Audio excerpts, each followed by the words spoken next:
Ya estamos de regreso aquí en Ángulos y como lo decíamos antes de la pausa, vamos a platicar acerca de los narcobloqueos del viernes y sus implicaciones, tanto en términos sociales como políticos, porque la jornada del viernes fue la más violenta de la historia, no solamente en nuestro estado, sino en el país. Así que para platicar acerca de este asunto, tenemos el gusto de dar la bienvenida a Jorge Rocha. Bienvenido, Jorge. Hola, ¿cómo están? Muy buenas noches. Y a Rodrigo Cornejo. Bienvenido, Rodrigo. Buenas noches. Y bueno, pues para empezar, vamos a revisar lo que sucedió en términos numéricos. El viernes, miren, ¿por qué decimos que son los peores acontecimientos de la historia del país? Porque previamente había habido narcobloqueos que habían sido también numerosos, pero en el 2011 sucedieron en 7 puntos aquí en Jalisco, en el 2012 fueron en 16 puntos y en esta ocasión fueron en 39 puntos de Jalisco, pero también en otros puntos de otras entidades, lo que hace sumar que sean 54 organizados por el mismo grupo el mismo día. Eso es en lo que se refiere a Jalisco, de manera que lo que dice el gobierno del estado de que ya había habido antes y de que con el gobierno de Emilio ya habían sucedido cosas como esta, es cierto, pero parcialmente. Ahora, en lo que se refiere a los estados que más han registrado narcobloqueos en la historia, tenemos que la mayor cantidad ha sido Jalisco con 39, le sigue Nuevo León con 32, Michoacán con 30 y Tamaulipas con 22. Esto con el dato de que es en el mismo estado, el mismo día, perpetrados por el mismo grupo. Y ahora revisemos lo que tiene que ver con los grupos, porque también en esto el Cártel Jalisco Nueva Generación está haciendo historia. Ha sido el grupo que más narcobloqueos ha organizado en una sola jornada, y no solamente en una sola jornada, sino prácticamente en 90 minutos.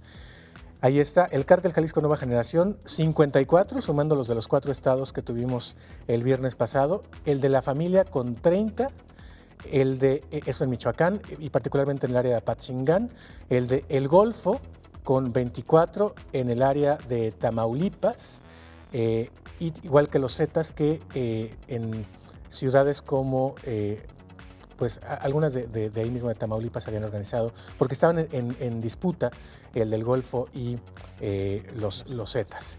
Y bueno, pues ahí están las cifras tristemente históricas, Jorge. Sí, afortunadamente fue en un día de asueto.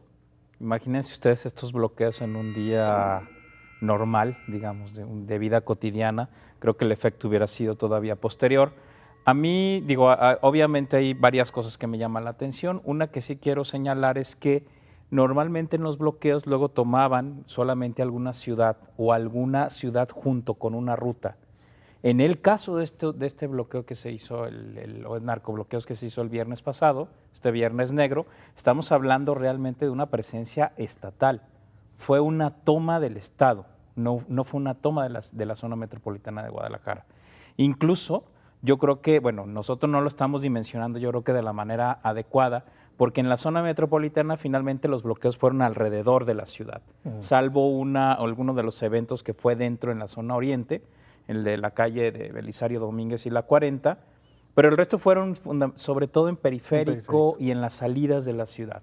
Pero si hablamos del caso de Ciudad Guzmán o el caso de Autlán, claro, ahí la dimensión fue distinta. ¿Por qué? Porque en el caso de Guzmán incendiaron un banco en una de las principales plazas de la ciudad, es decir, aquí lo podría equiparar a que incendiaron un banco en Plaza del Sol. Imagínense ustedes lo que hubiera pasado. O en el caso de Autlán, por ejemplo, porque bueno, yo hablé con gente de allá, de tanto de Ciudad Guzmán como de Autlán ese día, incendiaron la principal gasolinera de la ciudad.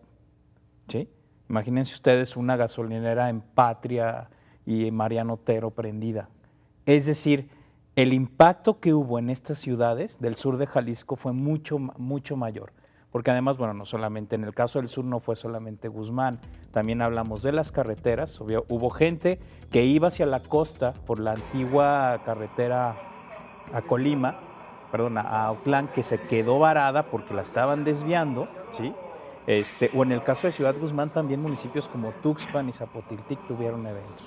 Entonces, por supuesto que la sensación de los pobladores de estas regiones fue todavía más crítica que la que tuvimos en zona metropolitana. Claro, y de hecho sí, darle la dimensión estatal y regional, porque al mismo tiempo prácticamente que tenemos estos eventos en zona metropolitana de Guadalajara, estaban sucediendo en la zona de Autlán. Por cierto, foco después supimos el operativo que había iniciado, el operativo Jalisco. Ahorita les cuento por qué las comillas, pero al mismo tiempo en Puerto Vallarta, es decir, teníamos costa norte, costa sur, la región de Ameca y la región de Ciudad Guzmán, con incendios al mismo tiempo, y luego se extendieron a Michoacán, a Colima y también a Guanajuato. Cuando la gente de la zona de los Altos pensaba que ahí se estaban salvando, pues muy cerquita de ahí en Guanajuato es donde suceden estos eventos. Por cierto, ahí vemos el video que se hizo bastante famoso y viral de ese fin de semana de un camión, el camión que atraviesan y al que le prenden fuego en Periférico, uno de los camiones de Periférico, en donde por cierto hasta un gracias se escucha al chofer, Rodrigo.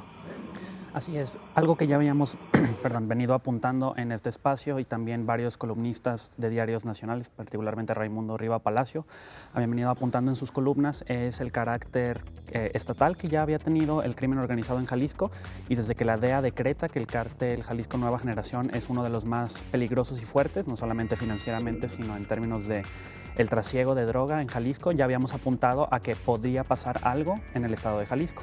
Sin embargo, a pesar de todo este antecedente de análisis, al menos yo y creo que muchos de los pobladores del estado de Jalisco y de la zona metropolitana no imaginábamos algo de estas dimensiones, ni siquiera por el número de bloqueos, porque es obvio y ya sabemos y es del conocimiento casi público en muchos de los pueblos del interior de Jalisco que hay labores de halconeo, que hay labores del narcotráfico en muchos pueblos pequeños, ¿no? Pero lo impresionante, y lo menciona también Riva Palacio en su columna, es que en un espacio de 90 minutos o menos se logra coordinar en reacción a este operativo Jalisco del gobierno federal una respuesta paralizante que atraviesa el estado en distintas latitudes y que aparte por primera vez desde que se decretó la guerra contra el narcotráfico, un cártel de narcotráfico ataca un vehículo militar, un helicóptero, con un lanzagranadas y consigue derribarlo matando militares. Me parece que 4 militares. 6 ya con los que encontraron el día de hoy. Esto no solamente es no es tanto que sea una afrenta a los pobladores de Jalisco como es un reto abierto y un desafío al operativo que está orquestado desde el gobierno federal y que por la secrecía de los operativos del gobierno federal, los pobladores del estado de Jalisco no nos dimos cuenta hasta que vimos cómo de manera muy agresiva el cártel trata de contrarrestar los intentos del gobierno federal de detener a sus líderes, que cabe mencionar, y estamos siendo muy fríos, el operativo en sí fue infructuoso, es decir, no tuvo éxito en los objetivos que se pusieron a sí mismos la Marina, el gobierno federal, y sale el comisionado Rubido a decir que había sido un ataque impresionante contra el helicóptero militar, es decir, que parece que este operativo y la reacción al operativo toma por sorpresa al gobierno federal.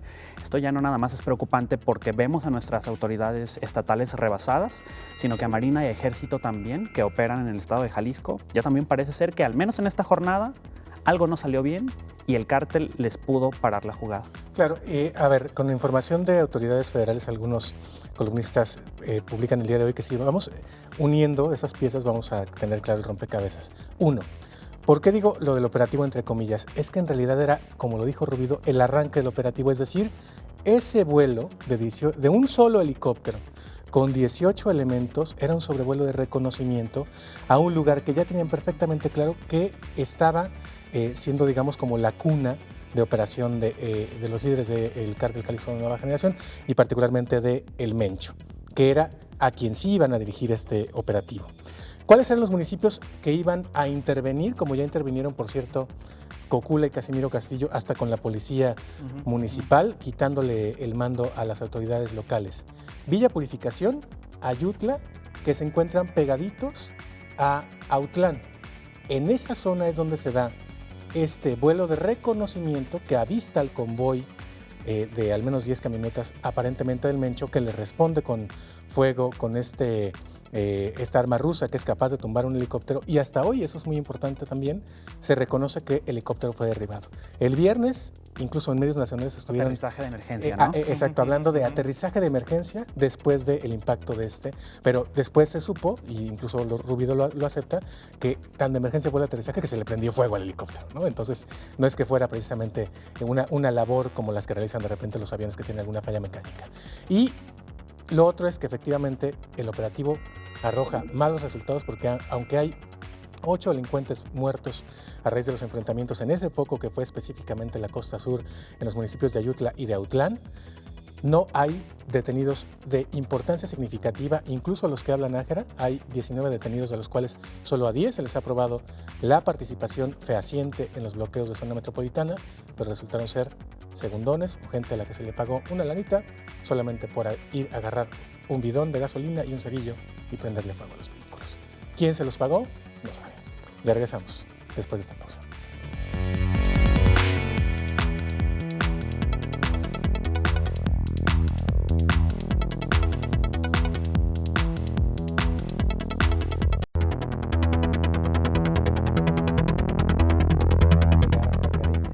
Estamos de regreso aquí en Ángulos platicando con Jorge Rocha y con Rodrigo Cornejo acerca de lo que pasó el viernes y tratando de reconstruir y de entender qué fue lo que sucedió. Bueno, una cosa que también nos quedó perfectamente clara es que se bloqueó el periférico y se bloqueó las principales salidas carreteras de la zona metropolitana de Guadalajara justamente para que no llegaran refuerzos de zona metropolitana a el lugar y digamos poderse mover más tranquila y libremente, pero además era un lugar estratégico, Jorge. Sí, mira, bueno, quizá nomás retomando el último punto que ustedes decían, evidentemente la operación es fallida por varias razones, porque no agarran a estos, digamos, a los principales líderes del cártel en primer lugar. La segunda es porque hay bajas de parte de los cuerpos de seguridad del Estado y federales, porque además te derriban un helicóptero y además porque te paralizaron el Estado. O sea, por donde lo veas, es un eminente fracaso de parte tanto ahora sí que del gobierno federal como del gobierno estatal. Y además la respuesta fue tardía, es decir, por donde le veas tú en términos de efectividad, lo que pasó el viernes fue un fracaso y un desastre en términos de respuesta. Y la otra es, decíamos de esto de donde fue el encontronazo, de donde derribaron el helicóptero, esa carretera es la que te conecta a 3 ciudades importantes. Te conecta a Autlán, por un lado, si te vas a la derecha por esa carretera, llegando casi a la costa, llegas a Puerto Vallarta, y por el otro lado llegas a Manzanillo. Es decir, esa es una zona estratégica de conecte que además, como es una carretera libre, es poco transitada en general, porque la gente que ahora ya va a la playa, digamos, la gran mayoría lo hace por la otra carretera de cuota, que es la que enlaza Guadalajara, Colima, Manzanillo. Y en todo caso, algunos llegan a la costa, a la famosa Costa Alegre, desde Manzanillo por acá. Pero no, esta carretera es en realidad poco transitada. Es solo para la gente de la región, ¿no? Y estratégica porque tiene el puerto de Manzanillo, donde reciben los precursores químicos para hacer las metanfetaminas que, por cierto, colocan hasta en Europa y en Japón este cártel, y por supuesto en Estados Unidos, y también pues desde ahí poder llegar a Puerto Vallarta, que tienen más que dominado solamente para que se venda su droga. Así es, me parece importante que acentuemos el factor de la territorialidad de los bloqueos como una evidencia incontrovertible de que el cártel no solamente está ceñido al estado de Jalisco y su influencia va más allá del estado de Jalisco, sino que están muy conscientes de los puntos estratégicos geográficos, no solamente del trasiego de la droga, sino qué necesitan hacer para que las autoridades tengan que ir a los bomberazos a apagar los puntos estratégicos de salida de la zona metropolitana y de las carreteras. Esto sigue por la línea que también ya habíamos mencionado con el ataque a los elementos de la Fuerza Única de Jalisco, en donde de nuevo tácticas que son cuasi militares o paramilitares están siendo incorporadas cada vez más por los cárteles para demostrar que hay una disciplina y un pensamiento estratégico militar que nos hace ponernos a pensar qué tan fuerte realmente es este cártel y por qué el gobierno no abiertamente acepta esto hasta que la DEA decreta que es un cártel poderoso, lo cual nos habla de que tal vez la temporalidad de estos operativos y lo atropellado de su ejecución puede obedecer a otras circunstancias. Es decir, el gobierno federal no ataca tal vez al cártel Jalisco Nueva Generación porque tiene que hacerlo, sino porque Tal vez hay algún factor externo que estén tomando en cuenta. ¿Son una presión internacional? Eso también puede ser cuando se decreta también el cártel de los Queenies y la DEA pone el ojo del huracán en Jalisco, no solamente por eso, sino por otras presiones internacionales que habían venido de Estados Unidos desde que se libera a un famoso narcotraficante jalisciense también, y se hace evidente incluso en un periódico, en El Mural, me parece, que todavía la red de lavado de dinero existe, con negocios existentes en el estado de Jalisco y en la zona metropolitana. El gobierno estadounidense ha puesto presión porque podría parecer desde afuera de México que hay o tolerancia o no acción, que es decir, fallas por omisión, para que este cártel pueda crecer o sea tolerado. Entonces puede obedecer también a factores externos. Que yo decía, perdón, nada más. Ha crecido el cártel, ha crecido porque tú ves la historia, ahora que todo el mundo está hablando de esta organización, en realidad es una historia corta. Estamos hablando de 5 años, 4 años, en la que se convirtió en la principal organización, evidentemente, del Estado. De hecho, este despliegue militar, cuasi militar que hicieron lo muestra, ¿no? Ahí el problema es cómo dejamos en Jalisco crecer eso. ¿Cómo pasó que ahora tenemos la organización quizá más importante del país aquí, ¿no? Que justamente eso iba a citar. El gobernador, platicamos con él el jueves y dio una entrevista esta mañana a Televisa y lo que dice es, ¿cómo pasó? Pasó que lo dejaron crecer el anterior gobierno y lo encontramos tan enquistado que 2 años después de haber tomado el poder está resultando muy difícil quitarlo. Y en lo que se refiere a el número de detenidos de este cártel, dice que hay un detenido por lo menos cada 5 días, por lo tanto que sí está actuando su gobierno en contra de este cártel, lo cual además te habla de que no tiene solamente una gran expansión en términos geográficos, sino también en términos de recursos humanos, ¿no? Sí, lo que pasa es que, digo, el problema es que no tenemos un diagnóstico claro de qué está pasando. Y entonces cada vez que suceden estos hechos nos sorprenden porque no sabíamos el tamaño del problema, ¿no? Y entonces como no tienes un diagnóstico claro, tampoco podemos cuestionar la estrategia que están llevando a cabo, porque no sabemos si la forma como están procediendo es adecuada para resolver el tamaño del problema que tenemos, ¿no? Por lo menos lo que hasta ahora hemos visto es que o el diagnóstico está mal o la estrategia está mal, alguna de las dos, ¿no? O no midieron la fuerza real de este grupo delictivo, o lo que están haciendo para controlarlo no ha sido lo adecuado. ¿Por qué? Porque lo que acabamos de ver es este fracaso del que ya comentamos hace rato. Ahora, vamos a hacer una pausa y después de la pausa me quisiera detener en un punto que es hacia el futuro, ¿no? En términos de operativos, ya nos dijo Montealejandro Rubido que era el inicio de un operativo y ya dijo Enrique Peña Nieto que no van a descansar aunque agarrar el mencho sea lo último que hagan y que se va a desarticular este grupo. Pero por otra parte, recordar que en el 2011 y 2012 ya hubo narcobloqueos con Emilio González Márquez que sí le impactaron electoralmente al Partido Acción Nacional. Entonces quisiera preguntarles después de la pausa si les parece, ¿cómo va a impactar esto? Uno, en las campañas, por la forma en que reaccionaron los candidatos, que es meterse a su casa llenos de miedo, y dos, si esto le pegará en las urnas y favorecerá a otros el día 7 de junio. Ya regresamos con este tema, no se vayan, estamos en Ángulos.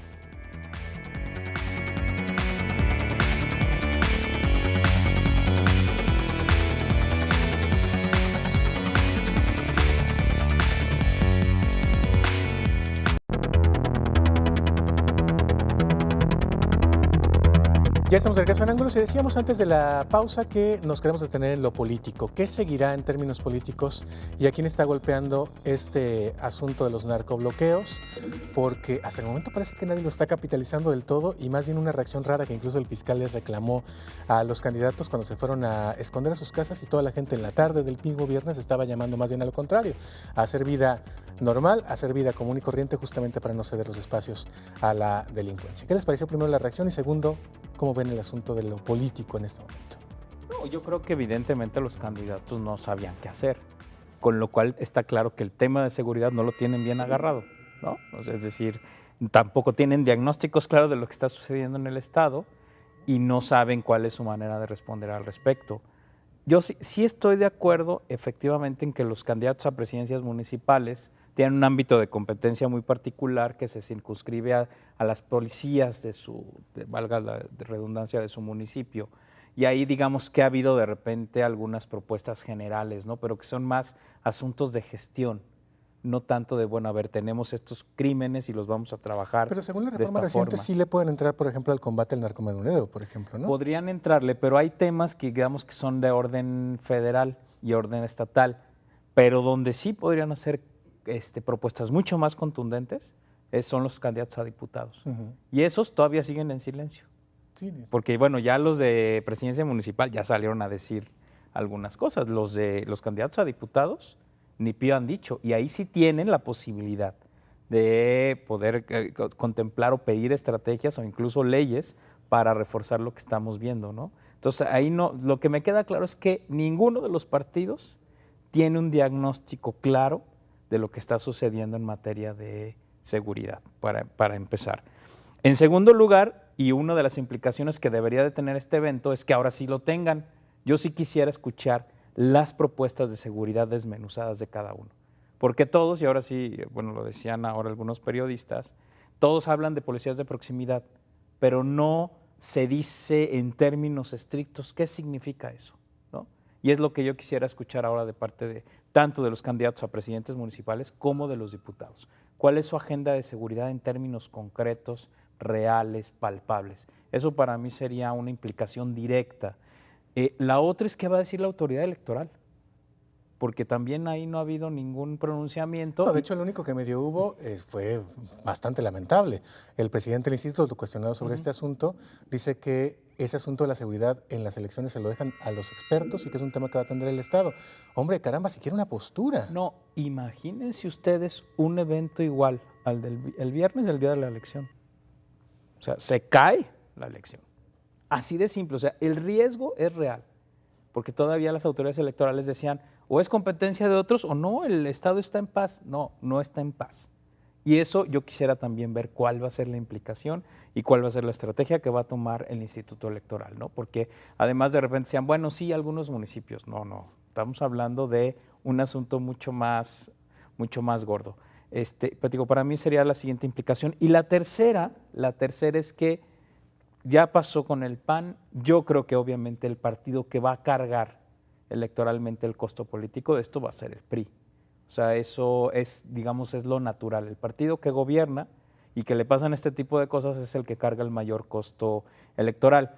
El problema es que las oposiciones están tan débiles en términos de este tema que por eso no lo han podido capitalizar, ¿no? Porque nadie ha podido salir a decir, a ver, esta es nuestra propuesta en seguridad, esto es lo que vamos a hacer. ¿Por qué? Porque son propuestas genéricas, propuestas endebles, propuestas que hablan más de la gestión de las policías y no tanto de diagnósticos que te hablen efectivamente de cómo ir combatiendo el tema en el largo plazo. Una alternativa real que no existe, ¿no? Exactamente, es en la instrumentalización y en la ejecución de políticas públicas en donde tal vez veríamos algún cambio concreto en términos de seguridad, y esto puede ser traducido bastante bien no solamente al partido en el poder, que probablemente asumirá el desgaste de haber gestionado o no gestionado al gobierno durante esta crisis, sino que los mensajes que llegan a la población, tanto de los políticos de oposición como los candidatos, como el gobierno en turno, son débiles, opacos y confusos. Durante los primeros minutos de los narcobloqueos comienza a surgir en redes sociales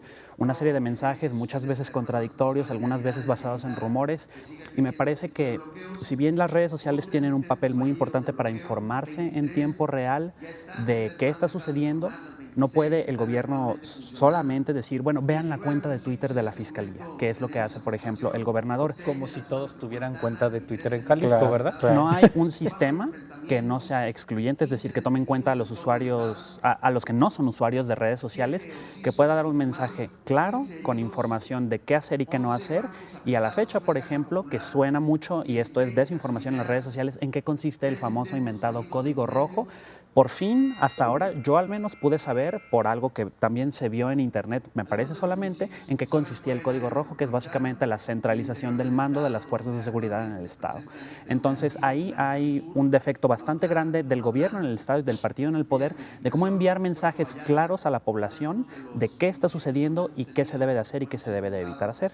y el hueco de la oposición, es decir, que no hay un mensaje fuerte y claro, no solamente para criticar al gobierno en turno, sino de qué se va a hacer, no solamente habla de la debilidad política de las plataformas que estos candidatos proponen, sino del miedo que se tiene a entrar al tema de la seguridad, porque no es un tema en el que uno pueda cantinflear o en el que con medias tintas de describir una policía próxima, una policía amigable a tu barrio. Con eso no se resuelve un problema sistémico que subyace a las instituciones y que ha corrompido a funcionarios en activo.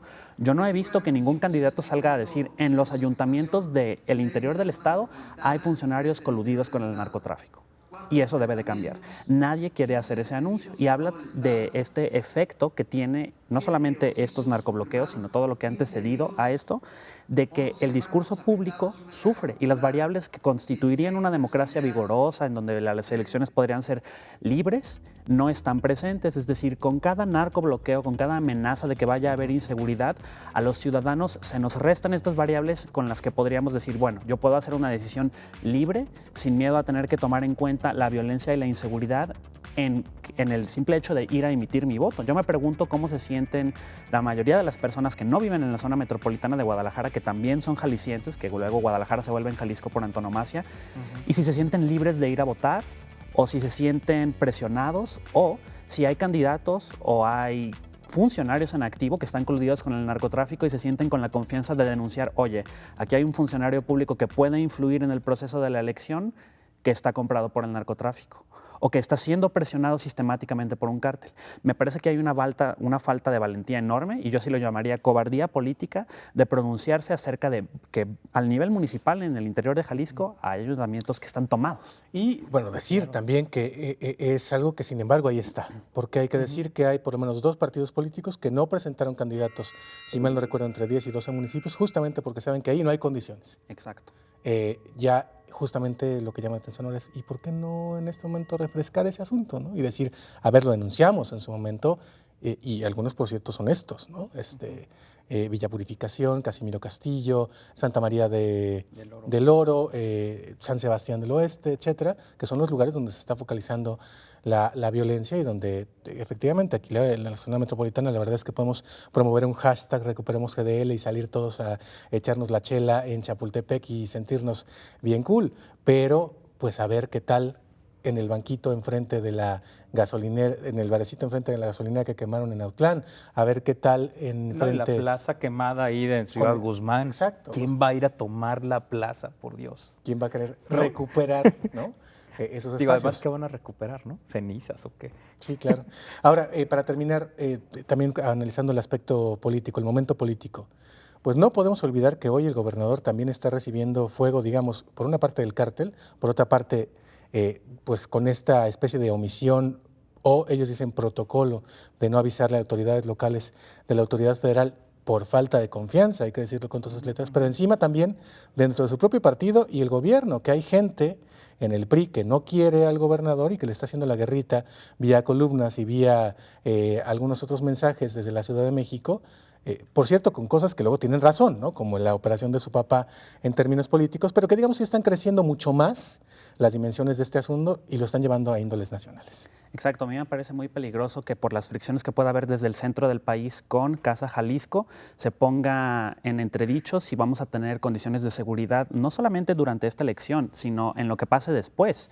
Si de repente vemos a un gobierno estatal debilitado, debemos de preguntarnos qué tan responsable, democráticamente hablando, está en poner en tela de juicio la seguridad de los ciudadanos por empezarle a hacer guerrita de baja intensidad y fuego amigo dentro del mismo partido político a un actor antagónico. A mí me parece tremendamente irresponsable que dentro del PRI se permita que este tipo de cosas debilite la fortaleza institucional para proveer seguridad, fuera de las variables políticas, que me parece también bastante preocupante, ¿no? La operación política del padre del gobernador es digno de denunciarse, pero también hay que preguntarse de dónde vienen esos mensajes y sí sería decirlo fuerte y claro, con la seguridad y la vida de las personas no debe de jugarse políticamente, eso me parece inaceptable. Es que sabes que sin duda alguna, yo creo que lo podemos decir con todas sus letras, este es el momento de mayor debilidad del gobierno actual, ¿no? Porque por este conflicto interno en el PRI, por el conflicto entre el gobierno estatal y el gobierno federal, por el conflicto, por supuesto, que hay, digamos, por lo del cártel, pero además porque de sí mismo los momentos de elección, de proceso electoral, hay una vulnerabilidad, digamos, estructural que tienen todos los partidos, porque es cuando están, digamos, en su momento de mayor exposición, ¿no? Entonces, todas las variables están conjuntadas para que en este momento el gobierno del Estado esté en su menor debilidad. Ahí el tema es cómo, y eso lo tiene que resolver el gobernador, es cómo puede trazar y aventar los lazos que digan, a ver, nos quitamos de la elección, nos quitamos del conflicto Estado-Federación, porque aquí hay un tema que rebasa todos esos intereses y tiene que ver con la seguridad de todos los jaliscienses. Y eso es ahí yo creo que es donde vamos a ver al gobernador, a ver si tiene la suficiente habilidad política para poder decir, hay una agenda superior que es esta y necesito que me ayude. Toda dimensión guardada lo planteaba Gabriel Torres en su columna del día de hoy. Decía, a ver, con los atentados de Charlie Hebdo, porque esos fueron atentados terroristas, hay que decirlo tal cual. Lo que vimos el viernes son atentados terroristas. Entonces, la reacción del pueblo maduro democráticamente y la solidaridad internacional pues provocó una marcha multitudinaria en la calle en la que estuvieron los líderes de ese país que fue atacado, François Hollande, con los otros que a su vez lo apoyaban. Veremos algo así en Jalisco. Se está convocando una marcha por la paz, por cierto, cosa rara en Providencia, una colonia rica que habitualmente suele ser, pues digamos, un poco más apática a este tipo de asuntos, pero pues veremos en todo caso en los próximos días qué pasará. Y también veremos lo que dirán los candidatos en el debate por Guadalajara, que se llevará a cabo en este mismo foro, aquí en Canal 44, con la moderación de Enrique Toussaint por Guadalajara el martes y por Zapopan el lunes con la moderación de Belén Zapata sobre seguridad. Salió el tema sorteado y tendrán que decir su estrategia clara o sus propuestas específicas para conquistar el voto, y ahí veremos si hay contraste o si hay meros eufemismos y generalidades y no tienen ni idea de cómo hacerle para resolver este asunto. Muchas gracias, Jorge. Gracias a ustedes. Muchas gracias, Rodrigo. Gracias. Y muchas gracias a ustedes. Hasta la próxima. Pásenla muy bien. Quédense en Canal 44 aquí en Guadalajara, el 31.2 en Los Ángeles.